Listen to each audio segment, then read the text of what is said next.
vocês, voltamos com nostalgia para falar de um dos maiores gênios da história do cinema e que é considerado também por muitos um dos maiores comediantes de todos os tempos. Vá buscar uma água, um suquinho, alguma coisa para comer, se acomode-se, porque hoje iremos falar de Charlie Chaplin.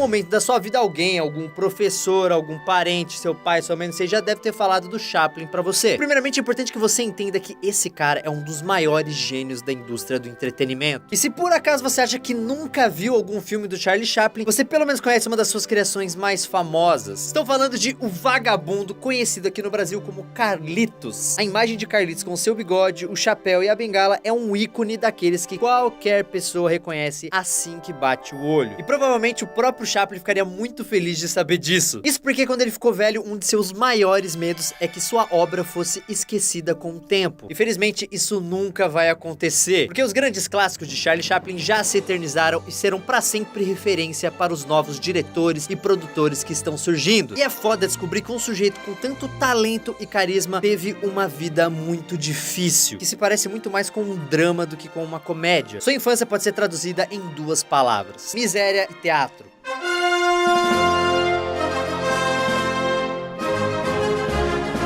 O pai de Chaplin, que se chamava Charles, que era filho de um açougueiro, se tornou cantor nos teatros de variedades de Londres. E se você não tá ligado, os teatros de variedades eram aqueles que tinham quase tudo. Eram números musicais, tinham pequenas dramaturgias, acrobacias, tinha de tudo. E em 1885, o pai de Chaplin, que fez um sucesso razoável, acabou se casando. Ele se casou em Londres com a filha de um sapateiro, Hannah, que também trabalhava nos palcos. Quando se casaram, o Charles assumiu um filho ilegítimo da Hannah, um moleque chamado Sidney. E em 16 de abril de 1889, nasceu o primeiro filho do casal, Charles Spencer Chaplin. E obviamente, como seu pai e sua mãe trabalhavam no teatro de variedades, Chaplin foi pro mesmo caminho, porque ele cresceu envolvido nisso. O problema é que a situação da família não era nada fácil. E o que já não era financeiramente fácil ficou pior ainda quando o pai de Chaplin virou um alcoólatra. All sorts of reasons, one of them being that the artist was supposed to drink with the patrons.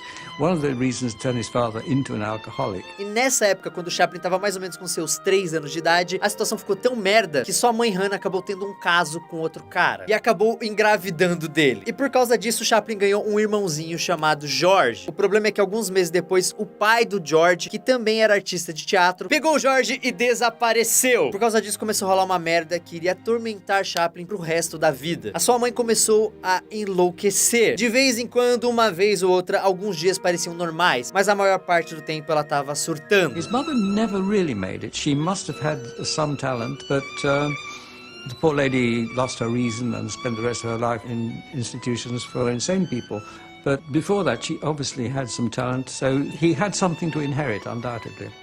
Mas felizmente ela não seria só problemas na vida de Charlie Chaplin, porque foi graças a ela que ele se apresentou pela primeira vez nos palcos. Isso aconteceu quando ele tinha 5 anos de idade e estava ali do lado do palco vendo sua mãe se apresentar, em uma das poucas épocas que ela conseguia ficar bem e trabalhar novamente. E tipo, a mãe dele estava lá apresentando um número musical quando de repente a sua voz começou a falhar e a galera começou a vaiar. E tipo, o Chaplin viu aquilo e saiu correndo pro palco. Ele parou em frente à sua mãe e começou a cantar uma música. E foi tão inesperado que todo mundo começou a aplaudir e jogar as moedinhas no Chaplin, o menino prodígio, que se conhece cantando. Ele terminou de cantar sua música, recolheu todas as moedinhas, guardou elas e começou a cantar de novo. Isso com apenas 5 anos de idade, em meio a uma vida muito complicada. E eu falo isso porque as coisas na casa de Chaplin estavam começando a desmoronar de vez. Sua mãe Hannah de vez em quando descolava uma graninha costurando pra fora. O problema é que ela foi piorando cada vez mais, surtando cada vez mais e teve que ser internada em uma instituição. E Chaplin foi obrigado a morar num abrigo. E o foda é que isso acontecia várias vezes. Sua mãe Hannah melhorava e voltava pra casa. Aí Chaplin e seu irmão Sidney iam morar com ela. Aí ela tinha uma recaída e era internada de novo e eles tinham que voltar pro abrigo. E eles tinham que ir pro abrigo porque o seu pai não morava mais com eles. I shall always remember the top room at 3 Pound Hall Terrace,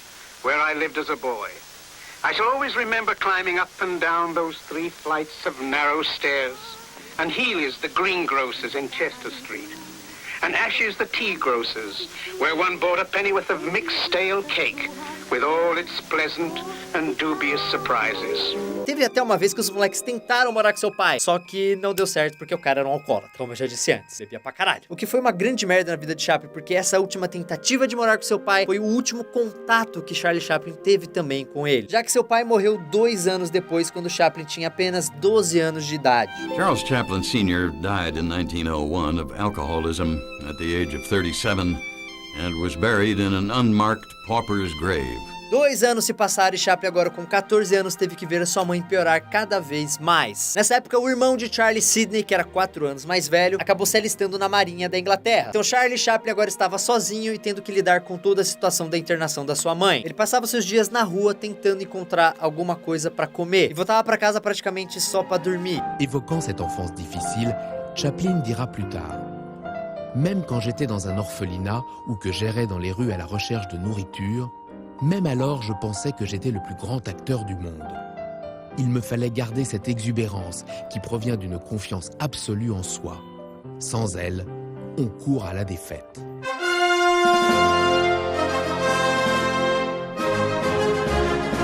E é importante vocês entenderem que nessa época o Charlie Chaplin já tinha o sonho de ser ator. Então, como ele precisava sobreviver, ele uniu o útil ao agradável e acabou entrando em uma pequena companhia infantil chamada The 8 Lancashire Lads, ou os 8 caras de Lancashire. 8 Lancashire Lads, it sounds like an odd thing, 8 little boys clog dancing and singing, but it was obviously a very popular act and they did get good bookings.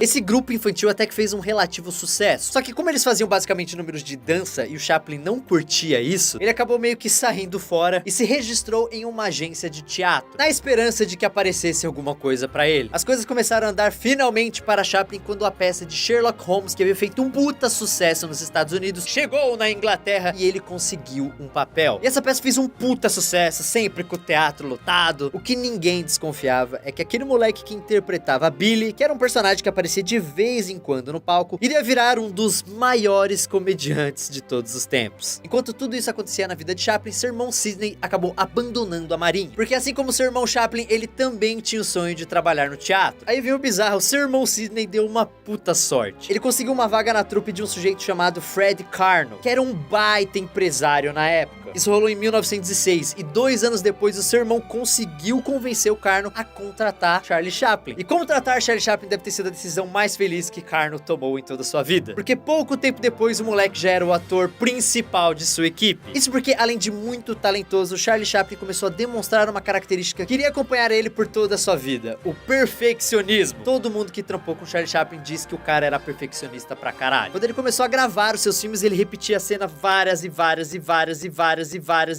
vezes até ficar do jeito que ele queria, tudo bonitinho. O que não era uma prática muito comum naquela época. He has his own studio, his own team. He can take as much time as he likes, which is really what he wanted. Chaplin didn't just use the first shot. He would take a shot not twice or 3 times, but he would take a shot 20 times if he was to get it right. This was something completely new. E esse negócio foi algo que surgiu ali na companhia de Fred Karno. Charlie Chaplin ensaiava 1, 2, 3, 10, 20 vezes até a piada ficar do jeitinho que ele queria. E não é surpresa nenhuma que logo o seu nome se tornaria o principal no cartaz. Finalmente, a vida de Charlie Chaplin começava a dar uma melhorada, ganhando uma grana considerável com um emprego fixo e fazendo um relativo sucesso. E foi aí que apareceu a oportunidade para ele ir para os Estados Unidos. O Karno sempre fazia isso. Ele olhava os atores que estavam mais se destacando e mandava os moleques pra fazer tour nos Estados Unidos. E como o Charlie Chaplin era um dos astros da companhia, é óbvio que ele foi um dos escolhidos. E foi assim que em 1910, o garoto que poucos anos antes ficava andando pelas ruas de Londres procurando o que comer, iria pisar pela primeira vez no país, onde ele iria mudar a história do entretenimento pra sempre. E essa primeira turnê de Chaplin pelos Estados Unidos foi um grande sucesso. Pra você ter uma ideia da qualidade dos atores que trabalhavam com o Karno, quem também fazia parte da turnê era um tal de Stanley Jefferson, que anos depois se tornaria muito famoso com o nome de Stanley Lauren, ou seja, ninguém menos que o magro da dupla O Gordo e o Magro. Olha o nível da companhia de Chaplin. Só que quem roubou a cena mesmo foi Charlie Chaplin. Laurel se souviendra plus tard.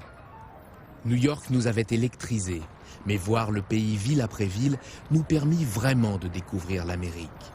Durant la tournée, Chaplin et moi partagions la même chambre, et je dois dire qu'il me fascinait. Des gens depuis ont parlé de la manière dont il était devenu excentrique. mais excentrique, il l'était déjà, toujours d'humeur changeante et d'apparence plutôt modeste. Nous ne savions jamais ce qu'il allait faire, il était imprévisible.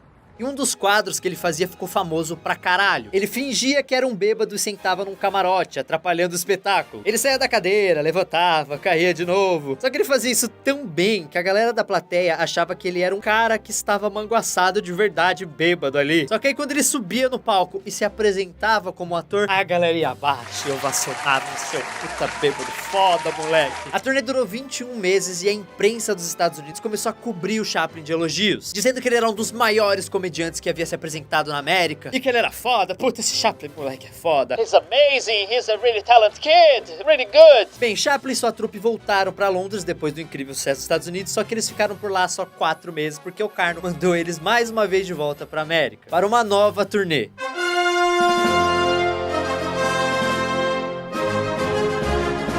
E foi nessa nova turnê que a vida de Chaplin mudou para sempre. No meio de uma excursão, o pessoal da equipe recebeu um telegrama para um tal de Chaffin. Como não tinha nenhum Chaffin na equipe, a galera logo falou, meu, deve ser pro Chaplin, é o mais parecido com o Chaffin. Ô Chaplin, ó, tem um telegrama pra você, velho, deve ser pra você essa porra aí. E entregaram o telegrama pra ele. Era uma mensagem de uma empresa de advocacia de Nova York, que queria marcar uma reunião com ele. O Chaplin achou que ele estaria recebendo uma herança de uma tia, porque ele sabia que tinha uma tia distante que morava na América e ele achou, essa velha deve ter morrido, deixou alguma coisa pra mim. Oba, eba. Logo ele foi para Nova York e quando se encontrou com os advogados viu que não era nada daquilo que ele tava pensando. Na verdade, os caras eram representantes de um estúdio de cinema chamado Keystone e eles queriam contratar o Chaplin. Agora, sabe o que é mais bizarro? O Chaplin não queria fazer cinema, muito menos filmes de comédia, porque ele achava que os filmes eram simples demais. When he first got the famous telegram from Keystone's lawyers, he found out that he was going to work in film. He thought he was going to be a dramatic actor, and he thought, at last I'm going to be able to play Hamlet or tragedy or something like that. And then he found out it was Keystone, and he was bitterly disappointed and thought that it was absolutely the last thing he wanted to do. O que faz muito sentido, porque você precisa entender uma coisa. O cinema no início de 1900 e pouquinho era muito diferente do cinema que a gente tá acostumado. Isso tudo aconteceu em 1913, e o cinema era completamente diferente de hoje. Assim como acontecia com o teatro de variedades, os filmes eram feitos para as classes mais baixas, e visto com muito desprezo pela galera mais intelectual. Os filmes eram curtos e baratos, muitas vezes feitos em 1 ou 2 dias. E a comédia era o gênero mais pro povão, sem contar, obviamente, que os filmes eram em preto e branco e não tinham som. The motion picture at that time was a working class activity.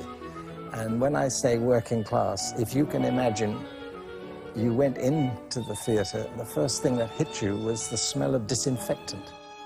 That wasn't just for the body odor, that was for the insects. So the middle class, upper class didn't go to. Então o Chaplin não curtia muito a ideia de trampar pra cinema. Só que, felizmente, a grana falou mais alto. Os caras ofereceram pra ele $150 por semana. O que pode parecer pouco, mas estamos falando de 1913. Se fosse hoje em dia, isso seria o equivalente a uns $3.500 por semana. Que era tipo o dobro que ele ganhava na companhia do Fred Karman. Então ele tacou foda-se e assinou o contrato falando, isso não vai durar muito, deixa eu ganhar uma graninha agora, garantir aqui o meu, depois eu volto pro teatro. Ah, como ele estava enganado! Com o contrato assinado, Chaplin se mudou para a Califórnia. Ele começou então a trampar na Keystone e fez sua estreia nos cinemas no filme Carlitos Reporter, que estreou em 2 de fevereiro de 1914. Affublé de moustaches tombantes, d'une redingote et d'un haut de forme, Chaplin y incarne le rôle d'un faux dandy, mais véritable escroc, prêt à tout pour passer devant son rival. E assim, o título que o filme tem aqui no Brasil é meio de sacanagem, porque de Carlitos o filme não tem nada. Porque nesse filme ele interpretava um vigarista que, mesmo usando bengala e bigode, não era o Carlitos clássico. Aliás, o próprio Chaplin odiou o figurino que deram pra ele interpretar esse filme. Então quando ele foi chamado para fazer o seu segundo filme, Carlitos no Hotel, ele foi até a sala de figurino e começou a pegar algumas roupas por conta própria. E tipo, ele começou meio que de propósito a pegar umas paradas que não combinavam. Ele vestiu calças largas e um terno apertado. Pegou um chapéu coco que ficava pequeno em sua cabeça e escolheu sapatos enormes. E no final colocou um bigodinho e apanhou uma bengala. Velho, e olha que foda, a parada foi meio que mágica. Quem entrou naquela sala de figurino foi Chaplin, mas quem acabou saindo foi Carlitos, vestido de um jeito que o mundo inteiro iria conhecer e já andando daquele jeito engraçado.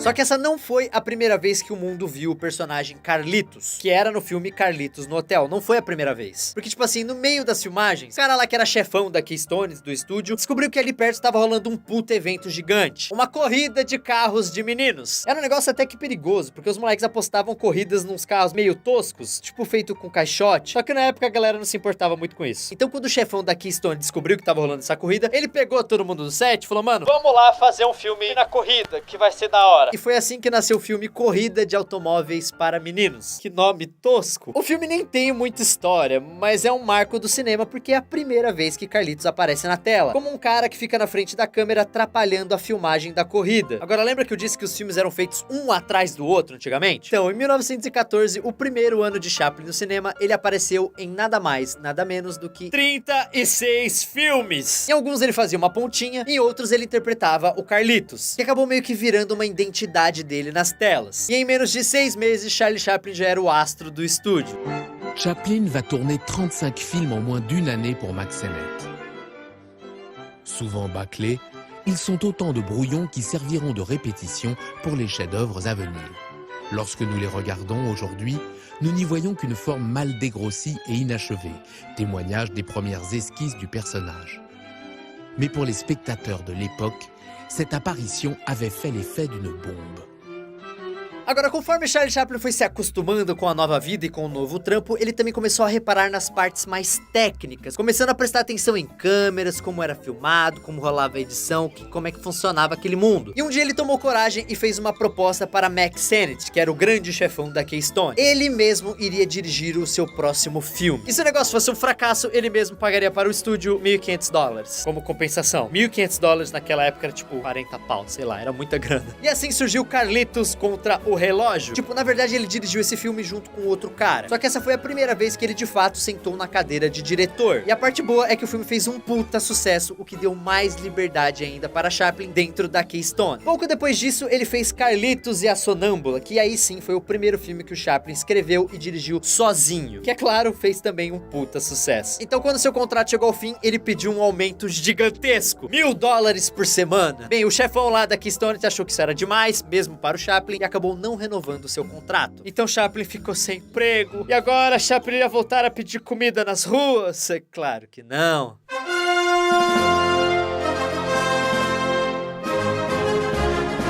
Temos que lembrar que ele já era um astro do cinema. Então, pouco tempo depois, a SNA, que era outro grande estúdio da época, ofereceu um contrato pra ele. Aí eles falaram assim: Ô, Chaplin, você tá querendo $1.000, né? $1.000 por semana. A gente oferece 1.250. Se você assinar agora, a gente ainda dá um bônus de $10.000. Ah, o que você acha? Porra, velho, é claro que o Chaplin assinou. Só que a parte importante aqui não é a grana que a SNA ofereceu pra ele, e sim o fato de que agora ele não precisaria mais fazer 1 milhão de filmes por mês. Agora ele poderia lançar apenas um filme por mês. Ou seja, agora ele tinha tempo pra fazer tudo com calma, e foi aí que os seus filmes começaram a ficar ainda mais foda. Viu? Vocês reclamam que o Nostalgia demora pra sair? Se eu fizesse um vídeo por dia, eu todos ficar uma merda, mas não, eu demoro um mês pro vídeo ficar bom. Chaplin est censé livrer un film par mois, ce qui ne semble pas irréalisable quand on pense que Sennett, chez Keystone, en tourne un par jour. Mais les méthodes de travail de Chaplin sont bien différentes. Charlie n'est pas de ce petit monde qui produit du film au mètre sans se soucier de ce qui se passe dans la salle. Il sait ce qu'aime le public. Il l'a entendu rire. Alors, il va prendre son temps. Agora, uma coisa importante sobre os filmes que o Chaplin fez pra SNA foi a questão do desenvolvimento do Carlitos. Porque assim, antes disso ele era um personagem meio filha da puta, que fazia umas sacanagens. Só que nos filmes da SNA ele ganhou a personalidade que a gente conhece hoje, se tornando um homem romântico e gentil. E foi também nessa época que ele começou a testar uma parada que se tornaria uma marca registrada do Chaplin. Terminar os seus filmes de um modo triste, porque a galera ficava emocionada e saía chorando do cinema. Chaplin would almost always lose out to normally handsome, normally well-dressed guys. It was one of his points of reference with his audience. The ending of The Tramp, it doesn't resolve, he does not get the girl, he turns away and walks away from the camera on a lonely road heading toward the horizon. Here is where The Tramp and Chaplin really do come together. O público, obviamente, adorava tudo que o Chaplin fazia. Então começaram a sair vários produtos com a cara do Carlitos. Mano, isso rolou em vários países. Ou seja, Chaplin havia se tornado o primeiro astro internacional do cinema. Les premiers droits dérivés de l'image du vagabond sont cédés pour des objets ou publications en tout genre. Chansons, poèmes, bandes dessinées, dessins animés. La marque The Tramp devient une valeur sûre.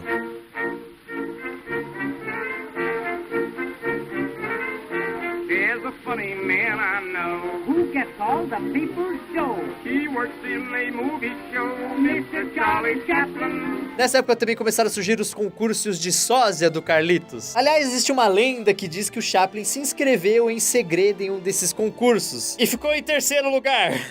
Le personnage du vagabond appartient désormais à l'imaginaire populaire, au même titre que Pierrot ou Harlequin. Pourtant, davantage que le costume qui est après tout celui de millions de vagabonds, ce qui est unique chez Chaplin, c'est cette démarche inimitable. E assim, ele tava tão preocupado com seus filmes que ele nem fazia ideia do sucesso que ele tava fazendo. Tipo, é claro que ele sabia que seus filmes davam dinheiro, só que ele não sabia que ele era tão famoso assim. Uma vez ele tava num trem e começou a perceber que cada estação que passava, mais pessoas entravam no trem e o trem tava começando a ficar muito lotado, que não era tão comum. Que as pessoas descobriram que ele tava no trem, então queriam ver ele de pertinho. Só que, tipo, ninguém foi falar diretamente com ele. Aí sabe o que ele pensou? Porra, deve ter alguém muito famoso aqui nesse trem. É sério, Chaplin, acorda, querido, você estava famoso. Por isso, quando seu contrato com a SNA acabou, ele recebeu várias propostas de vários estúdios e acabou aceitando a melhor delas, que veio da Mutual. $10 mil por semana. Olha a evolução do cara. Começou com $150, depois foi pra 1.250 e agora $10 mil por semana. E ainda um bônus de $150 mil no ato do contrato. Toda essa negociação aconteceu com a ajuda de Sidney, que começou a meio que cuidar dos negócios do seu irmão. Agora Chaplin era o artista mais bem pago do cinema. When Mutual paid his salary, they actually reproduced the checks they were paying him and published them in the newspapers and stated, apart from the war, Chaplin is the most expensive thing in history. Then they also advertised that he was worth it. And they knew they would get their money back, which of course they did. Só que o mais importante pra ele continuava não sendo a grana, e sim o tempo que cada estúdio dava pra ele fazer seu filme, o que era algo essencial para que suas produções ficassem cada vez mais fodas. E ele estava coberto de razão, porque foi nessa época que ele produziu um dos seus melhores curtas. Si les 2 années passées par Chaplin à la Mutual ont été les plus heureuses de sa vie, les 12 films qu'il y a tournés sont également ses courts-métrages les plus aboutis et obtiennent dans le monde entier un succès incomparable. Enquanto tudo isso acontecia, a Primeira Guerra Mundial estava rolando na Europa. E a imprensa da Inglaterra começou a criticar o Chaplin porque ele não estava no exército inglês. Ele se defendeu dizendo que lutaria se fosse convocado e até mesmo se alistou no exército americano, mas não foi chamado. Les États-Unis viennent d'entrer en guerre et les bonnes âmes ne comprennent pas que Chaplin, citoyen britannique, ne se soit pas engagé. Chaplin argumente qu'il est prêt à répondre à l'appel de son pays et qu'il n'a sollicité aucune exemption ni faveur, ce que confirme son ambassade en ajoutant « Chaplin peut se porter volontaire n'importe quand, mais il est d'une aussi grande utilité pour l'Angleterre lorsqu'il gagne beaucoup d'argent et le consacre à l'effort de guerre plutôt que de servir dans les tranchées. » Alors, avec ses amis Mary Pickford et Douglas Fairbanks, Chaplin ne va pas ménager ses efforts pour promouvoir l'effort de guerre et le fameux emprunt pour la liberté. A verdade é que ele contribui sim com o esforço de guerra, só que isso aconteceu em outro estúdio. Quando seu contrato com a Mutual acabou, outro estúdio não perdeu tempo, um estúdio chamado First Nation, foi lá e fez uma puta proposta pro Chaplin. Ele faria 8 filmes para First Nation em troca de $1 milhão. $1 milhão em 1917 daria hoje mais de $20 milhões, o que era muita coisa na época. First National built Charlie his own studio, paid him $1 million a year, split all profits 50-50, and rightly believed they had made a good deal. Under the contract, Chaplin bore all production costs. Henceforth, in his pursuit of perfection, he would spend his own money. Fine by Charlie, who declared, "The day of sausage pictures is over." E nessa época Chaplin foi esperto pra caralho. Até então ele sempre filmava nos estúdios de outras pessoas, né, usando os estúdios de outros. E ele percebeu que era hora de subir um degrau para criar o seu próprio estúdio, onde ele teria total liberdade para fazer o filme da maneira que ele quisesse, com o equipamento que ele quisesse. Foi então que em 1918 os estúdios Chaplin foram inaugurados. Foi então que Chaplin voltou a fazer filmes e tivemos sua primeira obra-prima para First Nation. Vida de Cachorro mostra Carlitos e seu cachorro tentando sobreviver na cidade grande. E marca também a primeira vez que ele divide a tela com seu irmão Sidney, que faz uma pontinha.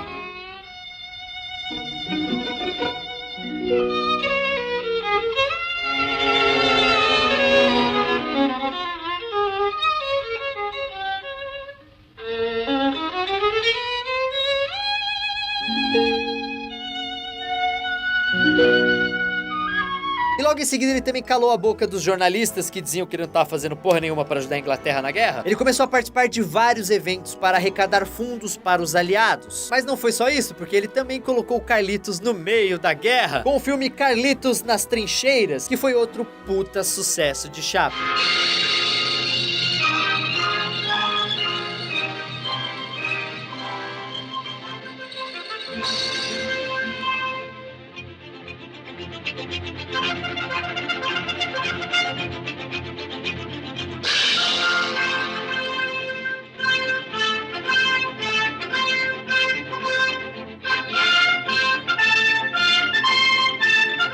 Bem, quando o contrato com a First Nation estava para acabar, o Chaplin foi lá e pediu mais uma bolada para renovar o seu contrato. Sua justificativa era de que com mais grana, ele poderia investir mais em produção, e os filmes ficariam melhores e grandiosos e tudo caralho. Mas a First Nation não aceitou sua proposta, o que foi muito bom, porque isso fez com que o Chaplin tomasse uma decisão que iria mudar a história de Hollywood para sempre. Tipo, nessa altura o Chaplin já tinha amigos poderosíssimos em Hollywood. Então ele chamou 2 atores de muito sucesso, o Douglas Fairbanks Jr. e Mary Pickford, e também o diretor D.W. Griffith, e acabou fundando o seu próprio estúdio junto com os caras. E não era um estúdio qualquer, e sim a United Artists, que existe até hoje e faz parte da MGM, aquele estúdiozinho do Leão, tá ligado? Vocês estão ligados. Pela primeira vez na história de Hollywood, um grupo de atores e diretores teria controle total sobre seus filmes. Meantime, while still fulfilling his first national contract, Chaplin, with D.W. Griffith, Mary Pickford, and Douglas Fairbanks, created United Artists. They would now have full ownership of their films. The plan had been hatched on the Liberty Loan tour. Ever the performer, Chaplin donned costume and makeup for the newsreel cameramen. Despite these affectionate poses, Chaplin and Pickford were often at odds within the company. But her husband, famously athletic Doug Fairbanks, was Chaplin's closest and obviously most supportive friend.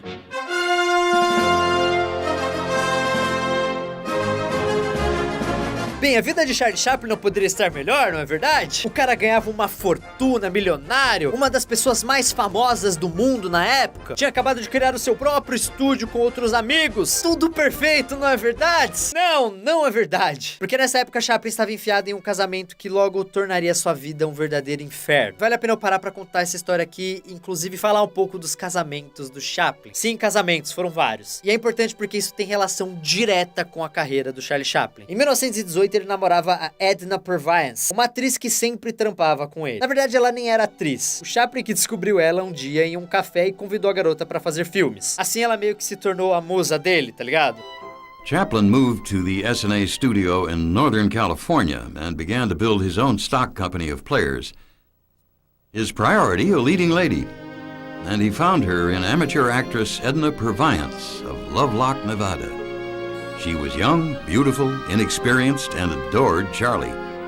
Consequently, Charlie adored her, professionally and personally. They made 35 films together, the first 5 just outside San Francisco. Só que esse casamento acabou quando uma garota chamada Mildred Harris apareceu. E ela apareceu dizendo que estava grávida de Charlie Chaplin. Pra piorar um pouquinho mais a situação, a Mildred Harris tinha apenas 17 aninhos de idade. A famosa chave de cadeia. Ou seja, era muito mais nova que o Chaplin, que na época tinha 29 anos de idade. Na verdade, isso sempre foi um padrão na vida do Chaplin. Ele gostava de mulheres muito mais novas do que ele. He loved young girls. I mean, the younger the better, and he really did. He only saw pureness and innocence and youth and beauty, and he was a romantic. in principle, it might have been okay to marry these girls of 16 or 17. The big problem was this, that they looked great, but having got them home and unwrapped them, they were not very rewarding partners. Só que com a Mildred Harris a coisa foi meio que uma bosta na vida dele, porque ele acabou se casando com ela em segredo pra evitar um escândalo. Só que aí depois disso ele descobriu que ela não tava grávida de verdade dele. Só que tudo bem, ele perdoou ela e eles ficaram casados durante 2 anos. E durante esses 2 anos ela engravidou de verdade dele. O problema é que 3 dias após o seu nascimento, o filho de Charlie Chaplin acabou morrendo. Chaplin met Mildred Harris, a young actress, then 16 years old, while working on Shoulder Arms. Seen here in Cecil B. DeMille's Fool's Paradise, she convinced him, falsely, that she was pregnant, and he married her 3 days after his film's release. They were never happy together, and a portion of the public was not happy thinking of Chaplin with a child bride. In the summer of 1919, however, she delivered a baby, who died 3 days later.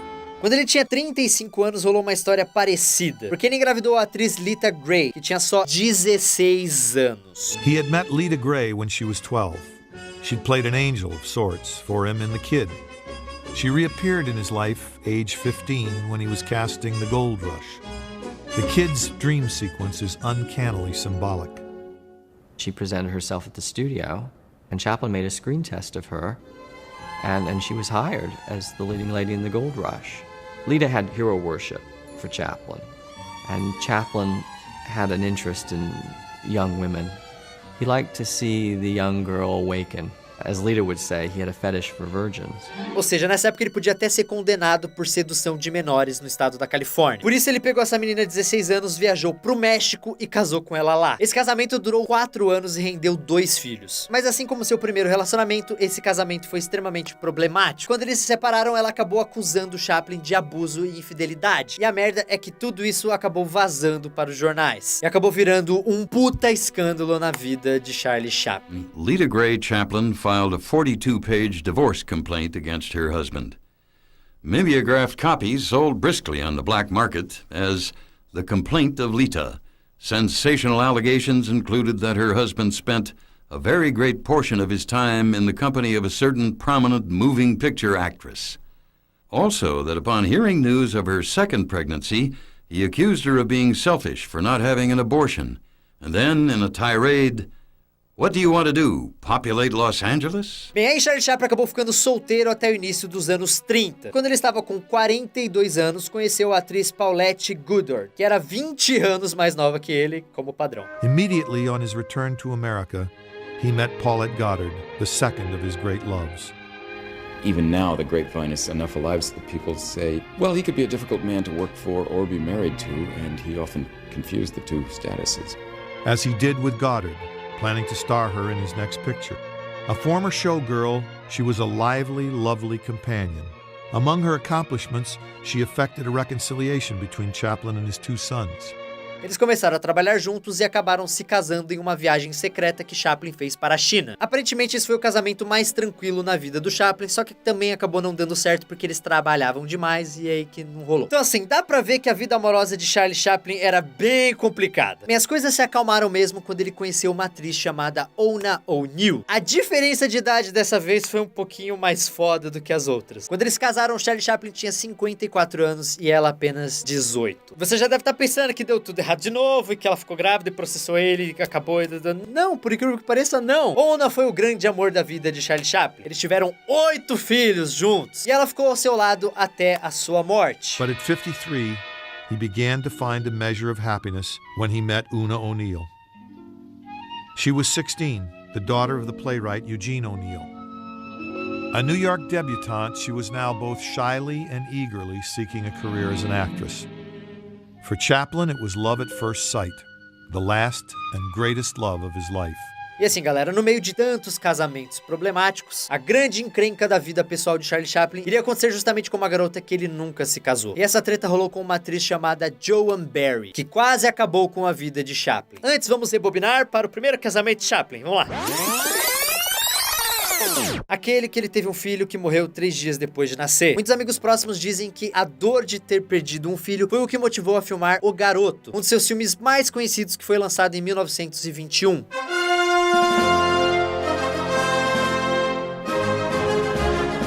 A história mostra o Carlitos sem grana e tentando sobreviver, algo que era totalmente inspirado na infância dele, mas desta vez ao lado de um garoto que foi abandonado quando bebê. Com mais de 1 hora de duração, O Garoto foi o filme mais ambicioso que o Chaplin havia feito até aquele momento, e é uma obra-prima, com momentos de humor e drama que são completamente geniais. 3 anos depois do lançamento, o filme já havia sido exibido em mais de 50 países.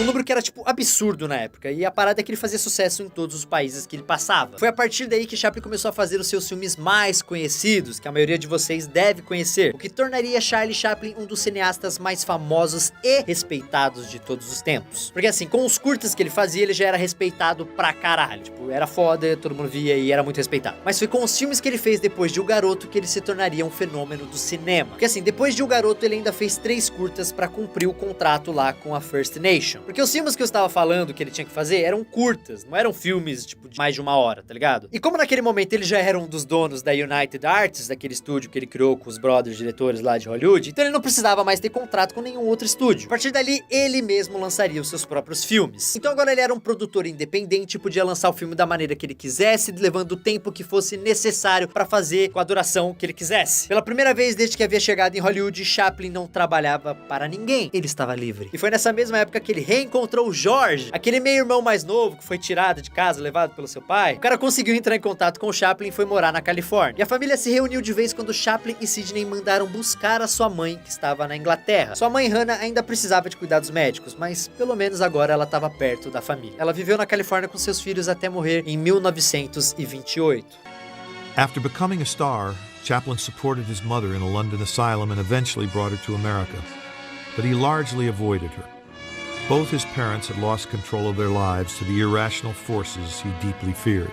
O problema é que logo depois de se tornar um produtor independente, é que Chaplin acabou encarando seu primeiro fracasso, com o filme Casamento ou Luxo, que ele dirigiu e lançou em 1923. O filme não era ruim, e a crítica até que elogiou bastante. Na verdade, o grande problema do filme era ter o nome do Chaplin no pôster. E tipo, o filme é um drama, e o Chaplin só aparecia fazendo uma pontinha bem pequena, atravessando a tela. Só que como era o filme do Chaplin, a galera entrava no cinema esperando ver uma comédia, e quando percebia que não era nada disso, achava o filme uma merda e nem assistia direito. When A Woman of Paris came out, it had the biggest critical reception practically of any silent film. I mean, the critics said it was absolutely great. The audience just stayed away. It was Chaplin's first failure. And this was because he wasn't in it. It was a terrible miscalculation to have a Chaplin film without Chaplin. E ele até divulgou falando que não aparecia no filme, e que era um drama e tudo mais, só que não adiantou, mano. A galera ia lá, via no nome dele lá Chaplin, ia ver o filme, e achava que ia ver o que ele estava acostumado a fazer. Então o público não curtiu o filme. E isso deixou o Chaplin tão chateado que ele meio que tirou o filme de cartaz. Bem, já que ninguém curtiu essa merda, eu vou tirar de circulação, ninguém vai ver mais nada. Vocês não curtiram, então eu vou tirar. Só que essa história deixou o cara determinado a fazer um filme que todo mundo iria gostar. E ele sabia que tinha que ser uma comédia e que tinha que ter o Carlitos. Mas ele não fazia ideia qual história ele poderia contar.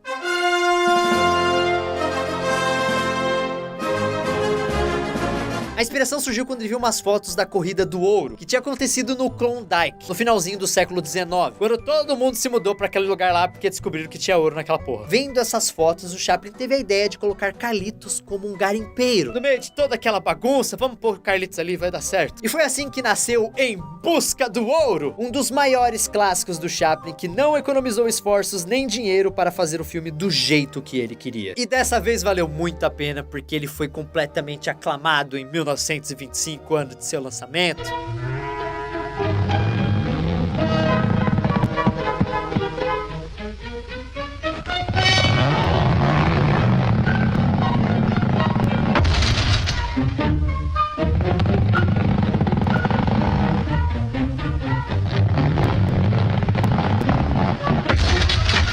Em Busca do Ouro é considerado até hoje uma das maiores comédias de todos os tempos, com cenas inesquecíveis como, por exemplo, a famosa dança dos pãezinhos. Essa cena fez tanto sucesso que em algumas sessões do filme ela passava 2 vezes antes do filme continuar.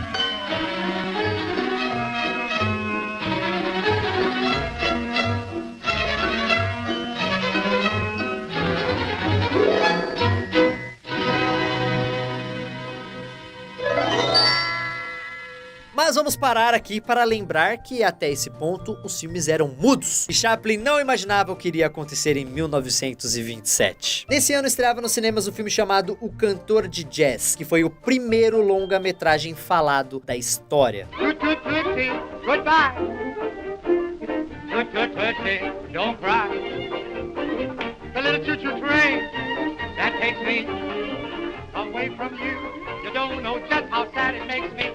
E velho, isso mudou completamente Hollywood do dia pra noite. De repente todo mundo só queria assistir filme falado, e é lógico, os executivos de Hollywood começaram a investir mais nisso. E foi uma verdadeira febre. Em Hollywood todo mundo só se falava nos famosos talkies, que eram os filmes falados. Mano, vamos ver um talkie esse final de semana? Vamos! In 1928, Chaplin's greatest challenge had a name.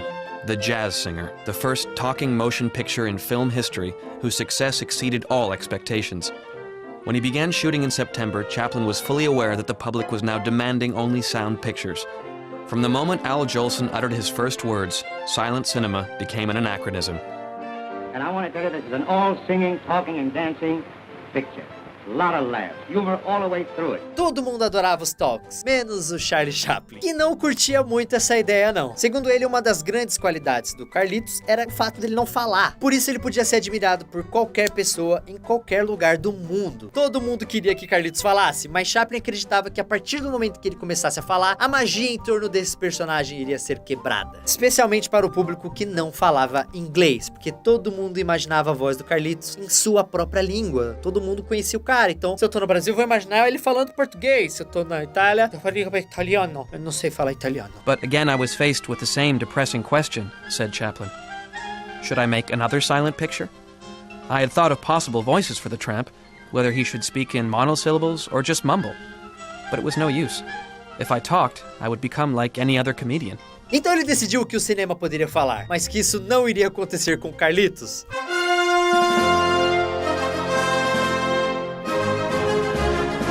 E foi pensando assim que ele fez o seu próximo filme, O Circo. Essa foi uma das produções mais complicadas na vida do Chaplin, porque ele estava passando pelo processo de divórcio com a Lita Grey, sua segunda esposa. E esse foi o caso que caiu na imprensa. E para ajudar ainda mais, um incêndio fudeu com o estúdio dele. The circus isn't even mentioned in his autobiography.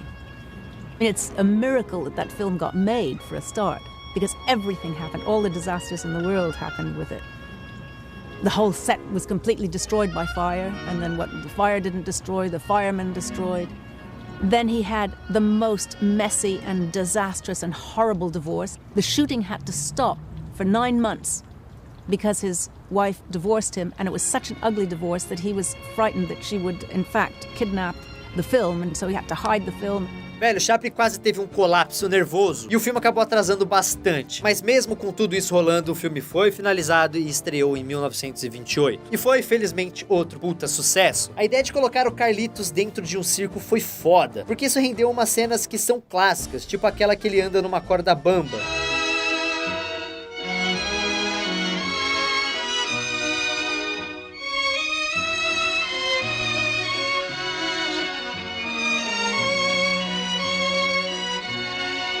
E foi justamente esse filme que fez Chaplin ser premiado pelo Oscar, mas de um jeito meio estranho. Charlie Chaplin faz parte de um grupo de diretores fodas que nunca receberam o Oscar de melhor diretor, como por exemplo Alfred Hitchcock ou Stanley Kubrick. Mas a academia, que estava realizando naquele ano a primeira cerimônia do Oscar, deu um prêmio especial para O Circo. Foi um prêmio contemplando a versatilidade de Chaplin, que era diretor, produtor, escritor e ator principal. Então a academia premiou Chaplin, mas foi um prêmio meio estranho. Não foi um prêmio de diretor e também não indicaram o filme a nenhum Oscar, então foi meio estranho.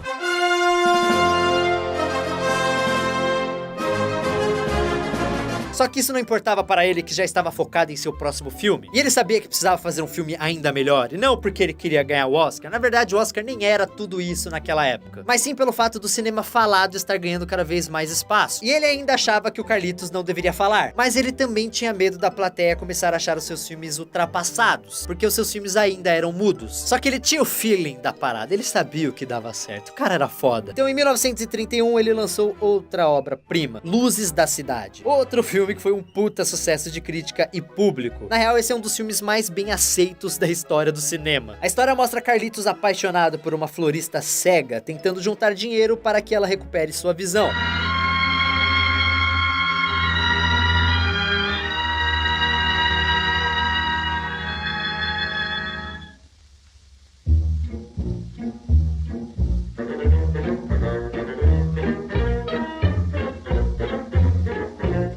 E o cara mostrou mais uma vez que sabia misturar drama com comédia. Isso criou cenas clássicas do cinema, como a famosa luta de boxe que você assiste e fica pensando no trampo que deve ter sido coreografar aquilo.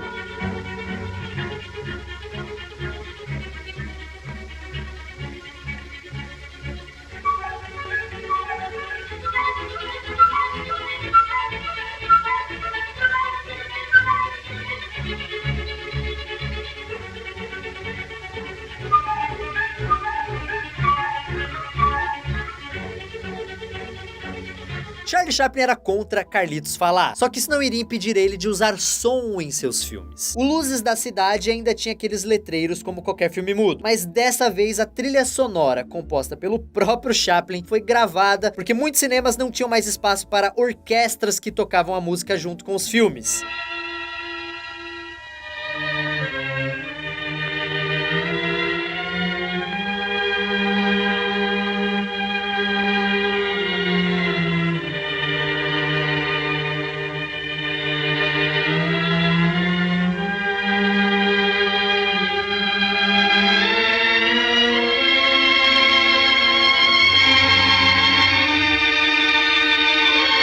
Sim, antigamente em alguns filmes existiam orquestras que tocavam durante o filme para ter algum tipo de som. Pessoalmente, Luzes da Cidade é um dos filmes preferidos de Chaplin e foi um dos que ele mais sofreu para fazer, já que ele trabalhou quase de maneira obsessiva pro filme ficar perfeito. Ele também disse que ficou muito orgulhoso porque um dos convidados para a pré-estreia do filme foi Albert Einstein. E quando o filme terminou e as luzes se acenderam, Albert Einstein estava chorando. Olha só, o cara conseguiu tocar Albert Einstein, um dos maiores cientistas que já passou por esse planeta.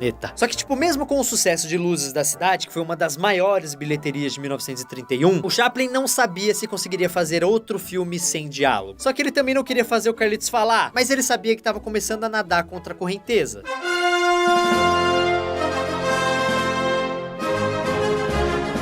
Foi nessa época que ele começou a namorar Paulette Goddard e fez uma série de viagens com ela rodando o planeta. Nessas viagens ele conheceu diversas personalidades muito importantes, e uma delas foi Gandhi, que disse ao Chaplin que as máquinas estavam começando a dominar o mundo. E essa ideia ficou na cabeça de Chaplin, que ao mesmo tempo começou a prestar atenção na situação econômica da América. Isso porque no começo dos anos 30, os Estados Unidos estavam vivendo o auge da depressão econômica. O país estava falido, milhões de pessoas desempregadas. Quanto mais o Chaplin pensava sobre isso, mais ele achava que a tecnologia e o capitalismo selvagem iriam só aumentar o desemprego. In June of 1932, Chaplin returned from his 17-month world tour to an America mired in the Great Depression.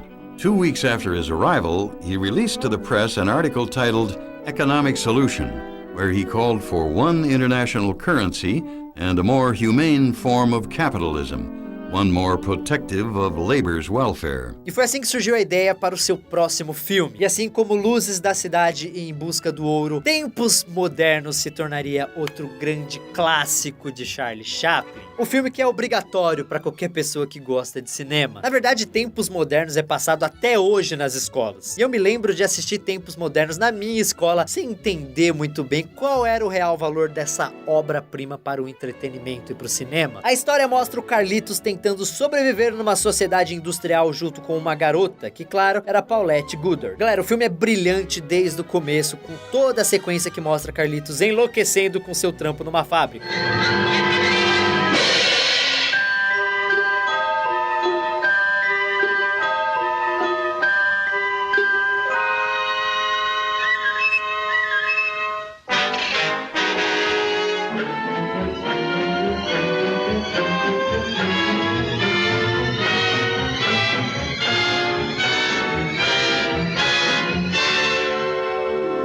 Chaplin teve uma puta sacada porque esse foi o primeiro filme com diálogo que ele fez. Só que a maneira com que ele fez isso foi genial, porque um dos objetivos desse filme é a crítica à tecnologia, ao avanço tecnológico. Então todas as frases do filme são faladas em algum aparelho mecânico que está em cena, como por exemplo as mensagens do presidente da fábrica em telões ou rádio na cadeia.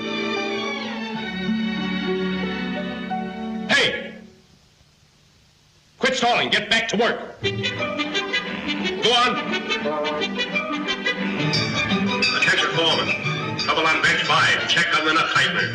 Nuts coming through loose on bench 5. Attention, foreman. Good morning, my friends. This record comes to you through the Sales Talk Transcription Company, Incorporated. Your speaker, the mechanical salesman. May I take the pleasure of introducing Mr. J. Willicombe Billows, the inventor of the Billows feeding machine, a practical device which automatically feeds your men while at work. Don't stop for lunch. Be ahead of your competitor. The Billows feeding machine will eliminate the lunch hour, increase your production, and decrease your overhead. Agora, todos os outros diálogos ainda são no esquema de filme mudo. Quer dizer, quase todos, porque foi nesse filme que Chaplin fez Carlitos falar pela primeira vez. Só que de um jeito que ninguém poderia imaginar. Existe uma cena no filme que Carlitos vai fazer um número musical, só que como ele não sabe a letra, ele tem uma cola nos punhos da camisa. Só que ele se fode, porque quando ele começa a dançar, os punhos meio que saem voando junto com a cola. Então ele precisa inventar uma letra nova ali mesmo, enquanto ele canta. E ele faz isso misturando palavras de várias línguas com outras que ele inventa na hora, e ao mesmo tempo contando uma história. Ce bel adieu, ce d'ore, je notre soccafore, je notre citavore, je la tula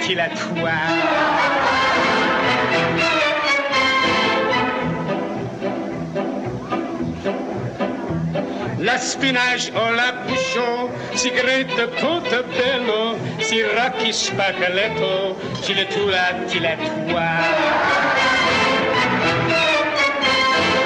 E esse é um dos momentos mais fodas da história do cinema. Primeiro porque marca a despedida de Carlitos das telonas, porque ele nunca mais iria aparecer em outro filme. Mas também porque foi a grande vitória de Chaplin em cima do cinema falado. Bem, vocês querem que o Carlitos fale? Ele vai falar, mas em uma língua que ninguém vai entender e depois disso ele vai sair de cena pra sempre. Bem, na guerra em que ele e Carlitos travaram contra o cinema falado, ele e Carlitos riram por último. C'est notre seule sonde, tu vas seul l'autre volta.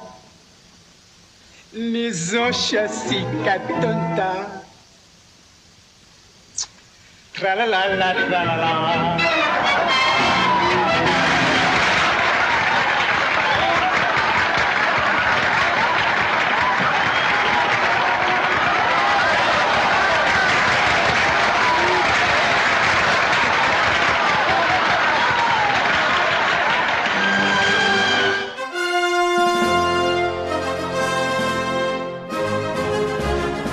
Bem, depois de fazer um filme que falava sobre a situação econômica que os Estados Unidos estava passando, ele mudou seu foco para a Europa, porque isso tudo estava rolando no final da década de 30. E se você é uma pessoa que assistiu nossa nostalgia sobre a Segunda Guerra ou sobre Hitler, você sabe que um tal nazista aí estava crescendo cada vez mais na Alemanha. E Chaplin viu que isso ia dar merda. Na verdade, não eram só os bigodinhos de Chaplin e Hitler que eram parecidos. As histórias de vida deles eram bem parecidas em alguns aspectos. Primeiro, eles nasceram com apenas 4 dias de diferença, ambos em 1889. Segundo, os dois saíram da pobreza para se tornarem duas das pessoas mais poderosas e conhecidas no mundo. E terceiro, o bigodinho do Carlitos. É parecido, bem parecido. Agora, quando Chaplin reparou nessa última semelhança, ele percebeu que isso poderia render alguma coisa boa. E foi aí que nasceu O Grande Ditador, lançado em 1940. Nesse filme, Chaplin interpreta 2 personagens. O primeiro é um barbeiro judeu que só se parece com o Carlitos, mas não é ele. O próprio Chaplin dizia sempre que O Grande Ditador não era um filme do Carlitos. E esse barbeiro começa a se fuder, porque ele mora num país chamado Tomânia, e o governo está perseguindo os judeus. E o Chaplin interpreta também Adenoid Heinkel, o ditador da Tomânia, que é um sujeito com a cara do Hitler, coisa que o Chaplin nem tentou disfarçar. Hey, das stinkt einer stunken, das stunken mit der Europe, ein stunken mit der Hölle, ein sieht unter Krotzers mit seiner Tomania.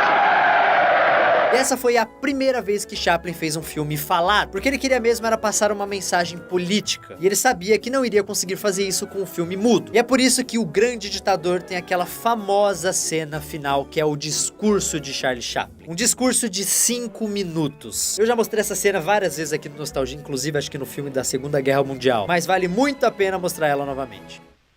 I'm sorry, but I don't want to be an emperor. That's not my business. I don't want to rule or conquer anyone. I should like to help everyone if possible.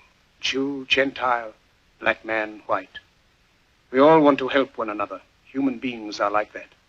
We want to live by each other's happiness, not by each other's misery. We don't want to hate and despise one another. Outra cena famosa do filme, que até quem não assistiu conhece, é aquela que o Chaplin brinca com um balão que tem um mundo desenhado.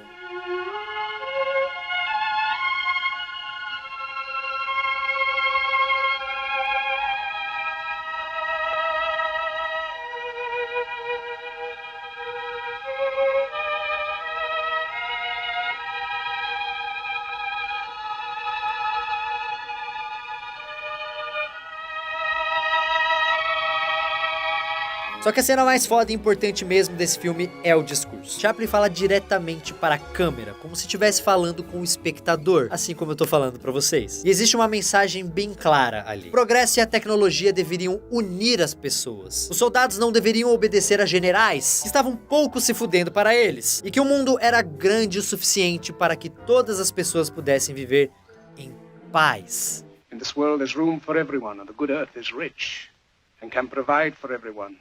The way of life can be free and beautiful, but we have lost the way.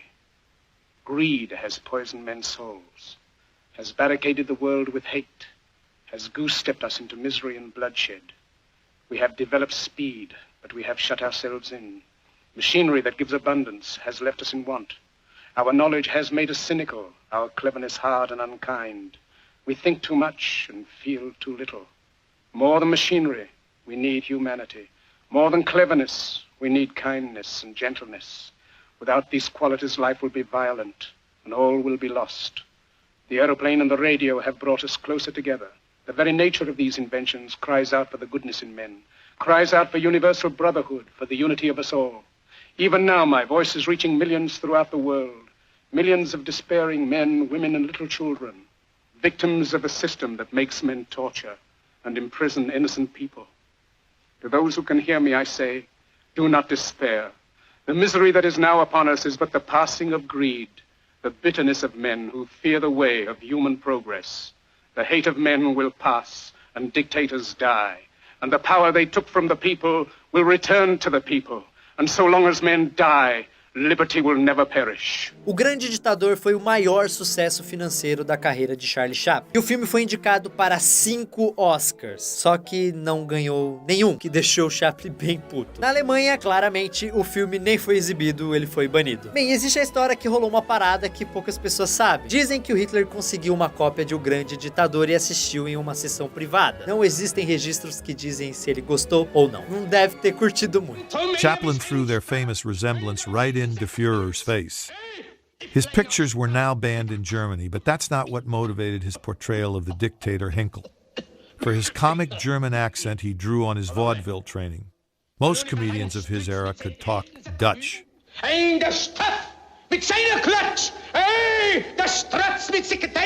Só que, por incrível que pareça, teve uma galera nos Estados Unidos que não gostou muito do discurso final dele. Começou a falar que aquilo era propaganda comunista. E é mais ou menos nessa época que começa a rolar um baita problema na vida de Chaplin. Sua guerra contra o FBI.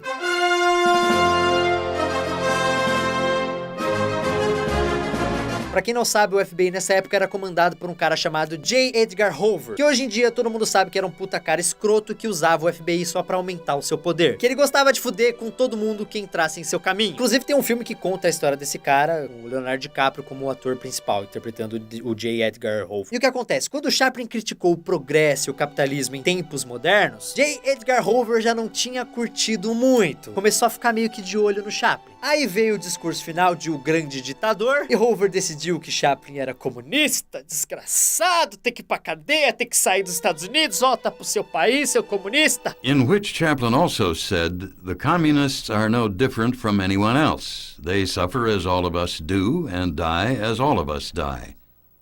Even in wartime, these words did not sit well with many Americans. And with the Cold War fast approaching, they and other statements would come back to haunt Chaplin. A questão é que Chaplin não era comunista. E o FBI não tinha como provar o contrário, porque ele não era. Então o que o Hoover fez? Sentou e ficou esperando Chaplin cometer, mesmo que um leve deslize.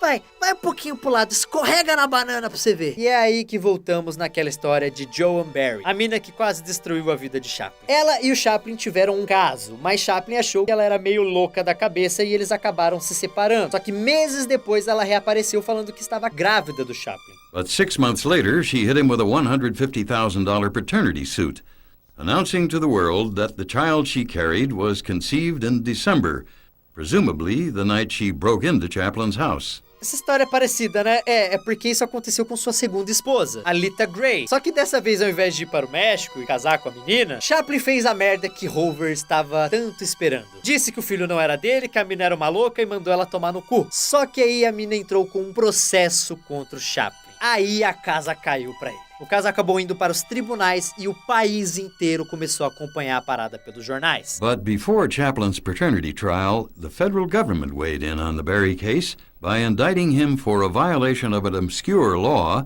the Mann Act, designed to combat commercial prostitution and sometimes used to harass famous individuals. Aí rolou outra merda. O J. Edgar Hoover estava usando o seu poder para influenciar a mídia, que começou a destruir o Chaplin nas manchetes. On December 29, 1949, FBI Director J. Edgar Hoover wrote Assistant Attorney General Peyton Ford, "It was determined that there are no witnesses available who could offer testimony that Charles Chaplin has been a member of the Communist Party in the past or that he has contributed funds to the Communist Party." This letter did not mean that Hoover would remove from the voluminous Chaplin file any and all innuendo to the contrary. Enquanto isso, nos tribunais, fizeram exames de sangue que indicavam que Chaplin não era mesmo o pai da criança, que a mina tava mentindo, só queria a grana dele. Só que mesmo assim, a Joan Berry ganhou o caso, porque o advogado dela conseguiu fazer com que esses exames não fossem usados como provas contra ela, e estava recebendo a cobertura da mídia de todos os Estados Unidos e também de outros países. Blood tests proved Chaplin could not be the father, but they were inadmissible under California law. Chaplin lost the case. Also lost was much of America's affection for its beloved tramp. O que aconteceu? O Chaplin foi condenado a sustentar essa suposta filha, que não era filha dele. Ele iria sustentar essa menina chamada Carol Ann até ela fazer 21 anos. Chaplin was ordered to pay support amounting to $100 a week until the child reached adulthood. 10 years later, Joan Berry was committed to a state mental hospital. O grande problema disso é que, por causa da cobertura tendenciosa da mídia, a opinião pública começou a ver ele como um monstro. E o que já estava ruim piorou um pouquinho 2 semanas depois do julgamento, quando ele se casou com a Oana O'Neill, a sua última esposa, que tinha apenas 18 anos na época, lembra? E é claro, a mesma mídia tendenciosa que estava sendo manipulada por J. Edgar meteu o pau no Charlie Chaplin. Shortly after her 18th birthday, Una O'Neill married 54-year-old Charlie Chaplin. Her disapproving father, who hated Hollywood, Chaplin, and his track record with women, never met one of his 8 grandchildren. E apesar de ter sido muito feliz com o Ana, o Chaplin meio que se fudeu emocionalmente nessa época. E isso não só por causa do lance do processo, mas principalmente com a perseguição que ele sofreu da mídia. Exatamente da mesma maneira que iria acontecer com Michael Jackson vários anos depois. Chaplin estava acostumado a ser ovacionado e amado por todos, e de repente veio uma chuva de shitstorm, de hate pra cima do cara. Por conta disso, ele parou de fazer filmes e só voltou a produzir em 1946, 2 anos depois do julgamento. O problema é que, como vocês devem imaginar, o auge da carreira do Chaplin foi com o grande ditador. Então, em 47, ele lançou um filme chamado Monsieur Verdoux. O filme é uma comédia de humor negro que mostra um cara, interpretado pelo próprio Chaplin, que casa com mulheres ricas só para matá-las e ficar com a herança, e assim sustentar sua família verdadeira. Now, he wants to... What are you going to do with that? Lasso him. Don't be silly. You can't lasso a fish. Any fool knows that. Oh, yes, you can. All you have to do is to place it over its head like that. Then you pull it tight like this. What's that? A yodeler. Oh, that ruins everything. Certainly does. Too bad we couldn't find a place all to ourselves. Certainly is. O filme foi bem recebido na Europa, só que nos Estados Unidos foi um fracasso total. Pra você ter uma ideia, o Chaplin até chegou a ser vaiado na pré-estreia. E ele ficou chateado pra caralho com isso, porque ele achava que Monsieur Verdoux era um dos filmes mais inteligentes que ele já tinha feito. Só que a opinião pública a seu respeito já havia sido manipulada de tal maneira que não importava mais o que ele fizesse. Nessa altura, o Chaplin tinha coisas mais importantes pra se pensar além do fracasso de seu filme nos Estados Unidos. Isso porque o FBI estava fechando o cerco em torno dele, teimando ainda com aquele lance de que ele era comunista. Isso aconteceu em um dos períodos mais escrotos da história dos Estados Unidos, quando várias pessoas foram acusadas de comunismo e perseguidas, e muita gente em Hollywood se fudeu por isso. Chaplin se defendeu dizendo que nunca havia participado de nenhum partido político, mas não adiantou muito. Além disso, a sua popularidade caía a cada dia. A jury found Chaplin not guilty on charges that he illegally transported Joan Berry across state lines for illicit sexual purposes. Just 2 days after the verdict, red-baiting gossip-monger Ed Sullivan wrote in his column, "Had Chaplin lost his case, the Russian consul was authorized to turn over a Soviet plane to take the Chaplins to Moscow." He and Una are studying Russian, as I reported some time ago. E foi nessa época que ele fez um dos seus filmes mais amargos. E como todo mundo percebeu, um filme extremamente pessoal.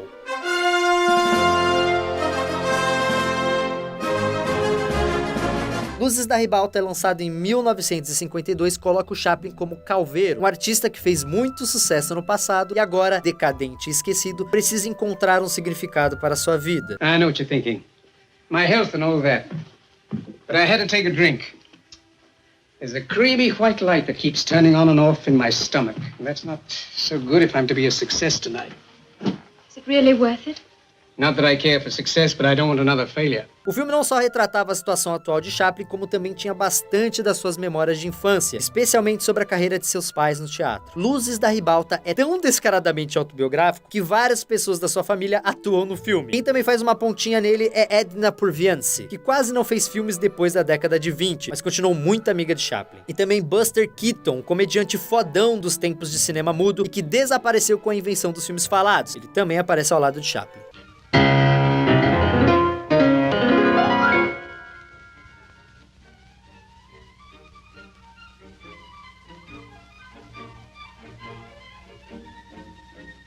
Bem, dessa vez Chaplin queria fazer a pré-estreia de seu filme em Londres, porque a história do filme se passava lá e também por outro fato. Então ele viajou até Nova York e de lá embarcou rumo a Londres, em um navio que levava toda a sua família. Foi nesse dia que a merda aconteceu. Um dia após ele partir de Nova York, o governo dos Estados Unidos cancelou o visto de Chaplin. Chaplin and his family set sail for the London world premiere of Limelight.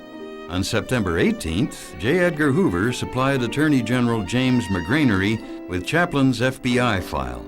On September 19th, the Attorney General rescinded Chaplin's re-entry permit, saying Chaplin is an unsavory character if what has been said about him is true.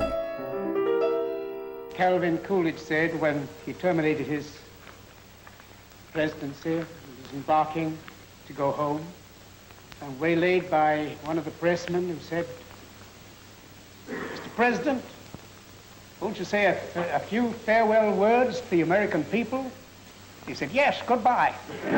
Como ele nunca havia pedido a cidadania americana, agora ele não podia mais voltar aos Estados Unidos, a não ser que fizesse uma entrevista e falasse abertamente sobre suas posições políticas. Bem, muita gente hoje em dia acredita que ele poderia ter feito essa tal entrevista, que o governo americano não ia ter coragem de proibir mesmo ele de voltar. There is a letter from the Attorney General in the States to the American ambassador in Switzerland to say that if there was any pressure, if he wanted to come back, then there was no doubt that and I think it even says that he's so popular in the States, in spite of the campaigns against him, that there'd be no problem for him at all. Mas sabe o que ele fez? Mandou o governo americano tomar no cu e decidiu que jamais iria voltar para os Estados Unidos. Ele colocou sua esposa Ona como representante legal dele, porque ela era cidadã americana, então ela podia entrar a hora que ela quisesse nos Estados Unidos. Sim, mano, o cara mostrou o dedo do meio para os Estados Unidos e foi morar com a sua família na Suíça. E ele ficou tão puto que inclusive vendeu todos os negócios que ele tinha nos Estados Unidos. A grande verdade é que ele estava magoado demais com o povo americano para sequer pensar em um dia voltar a morar lá. Chaplin moved his family to the shores of Lake Geneva on a 37-acre estate called the Manoir de Bain, just outside Vevey, Switzerland. A millionaire many times over, he and Una created their own paradise, their own safe haven, beautiful and isolated, a world apart. Depois que toda a família se reuniu na Suíça, sua esposa Ona fez uma coisa bem legal, eu diria. Ela renunciou à sua cidadania americana e se tornou cidadã inglesa. Foi tipo, se meu marido não pode entrar na porra dos Estados Unidos, tô cagando pra vocês, vou morar com Chaplin. Depois da mudança para a Suíça, Chaplin ainda faria 2 últimos filmes. O primeiro deles é de 1957. Também é tão autobiográfico quanto Luzes da Ribalta. O filme mostra o Chaplin como um rei exilado que tentava asilo nos Estados Unidos. Tudo que ele havia vivido nos últimos anos estava ali. Seu personagem é acusado de comunismo e ele até mesmo escalou seu filho Michael no papel de um garoto cujo pai é investigado pelo FBI. And what's that you're reading? Karl Marx? Surely you're not a communist. Do I have to be a communist to read Karl Marx? Rupert. That's a valid answer. Well, if you're not a communist, what are you? Nothing. Nothing? I dislike all forms of government. But somebody must rule. And I don't like the word rule. Well, if we don't like the word rule, let's call it leadership. Leadership in government is political power, and political power is an official form of antagonizing the people. E pra não deixar nenhuma dúvida que aquele filme era uma puta indireta pro que aconteceu com ele proibiu a presença de qualquer tipo de jornalista americano na premiere do filme que aconteceu em Paris. E ele não lançou o filme nos Estados Unidos. A King in New York, filmed entirely in England, was a worldwide bomb and never shown in the United States until 1976. And it wasn't a terribly good picture because if you make a picture out of bitterness or anger, it doesn't come across as good as something that's done out of love or a feeling or an emotion. But he's a human being. He's got a right to be angry too. So they gave him a stinko deal. O filme teve resenhas medianas. Na verdade, ele é um filme considerado menor na filmografia do Chaplin. Só que o recado estava dado. Ele não iria esquecer o que o governo americano fez com ele. Depois de um rei em Nova York, Chaplin meio que assumiu a sua aposentadoria, já que ele ficou 10 anos sem produzir mais nada de novo. Só que ele não parou necessariamente de trabalhar. Ele ficava o tempo todo mexendo nos seus filmes antigos, remontando cada um deles e compondo novas músicas. Bem, no meio dos anos 60, quando ele já estava com mais de 70 anos, ele sofreu um puta baque na sua vida com a morte do seu irmão Sidney. Ele morreu bem no dia em que Chaplin estava completando 76 anos de idade. Chaplin lost the surviving link to his childhood when, on Charlie's 76th birthday, his half-brother Sidney died. 3 years later, in 1968, Chaplin's first son, Charles Jr., died of complications from alcoholism. He was 43 years old. Logo depois disso, ele lançou sua autobiografia, que foi um puta sucesso de vendas. Chaplin's childhood takes up the first third of the book and is Dickensian in its detail. On the craft of filmmaking and his career, he shares precious little. On the famous people he knew, a lot.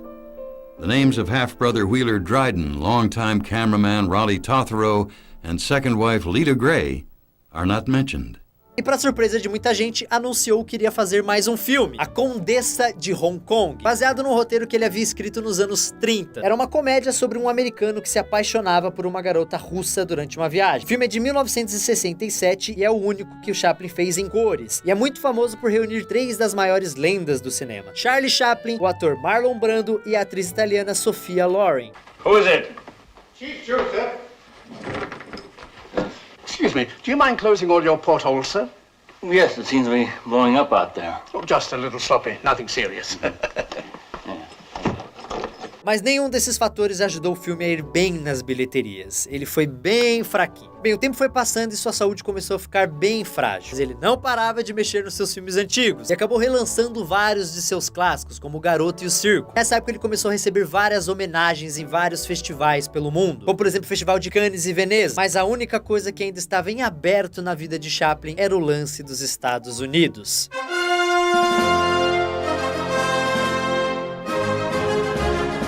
Só que isso mudou em 1972, quando a Academia resolveu entregar para ele um Oscar pelo conjunto da obra, também pela sua importância no desenvolvimento do cinema. Bem, Chaplin não sabia se devia realmente aceitar o prêmio, porque ele ainda estava muito magoado com tudo que havia acontecido com ele. Só que felizmente ele acabou indo para a cerimônia. Dessa maneira, Charlie Chaplin pisava nos Estados Unidos novamente depois de mais de 20 anos. 20 years after he left, Charlie Chaplin returned to America on business. This trip, organized by his distributor to enhance the marketability of his films. Chaplin would be honored first by the Film Society of Lincoln Center, and then in Hollywood at the Academy Awards. Esse deve ser de longe um dos momentos mais emocionantes da história do cinema. Quando Charlie Chaplin, com mais de 80 anos, aparece no palco para receber o Oscar e os aplausos de todos que estavam ali. A few years ago, Mr. Chaplin said, "My only enemy is time." We respectfully disagree. For wherever and whenever there is communication, a screen and an audience, whether here on Earth and now, or in some unfathomable future on some faraway star, time is Charlie Chaplin's dearest and eternal friend.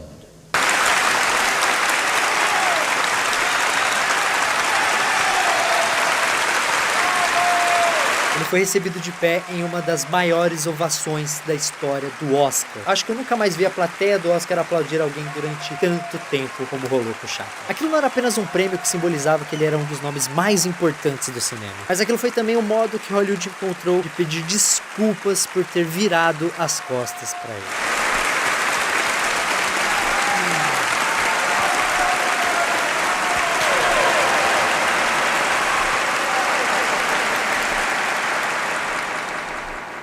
thank you so much.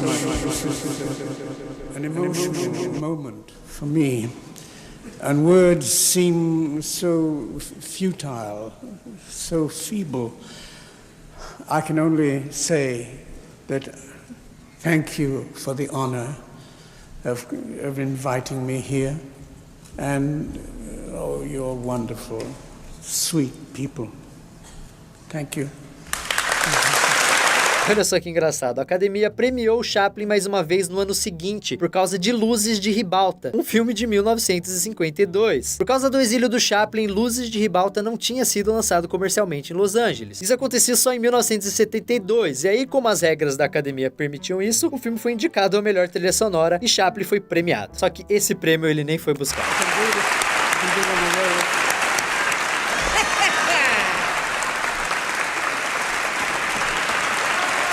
Na verdade, nessa altura ele já estava com mais de 80 anos e bem doente. Em seus últimos dias, Chaplin andava de cadeira de rodas e tinha certa dificuldade para se comunicar. Só que mesmo assim, ele não parava quieto. Lançou um novo livro sobre sua carreira e fez uma nova trilha sonora para Casamento ou Luxo, seu primeiro fracasso que ele nunca havia esquecido. E relançou o filme nos cinemas. Em 1975, ele foi homenageado na Inglaterra, recebendo o título de Sir. E aí chegamos na manhã de Natal de 1977, quando, merecidamente, Charlie Chaplin morre dormindo. Charles Chaplin, who never liked Christmas because it reminded him of childhood poverty, died in his sleep at home the morning of December 25th, 1977. He was 88 years old.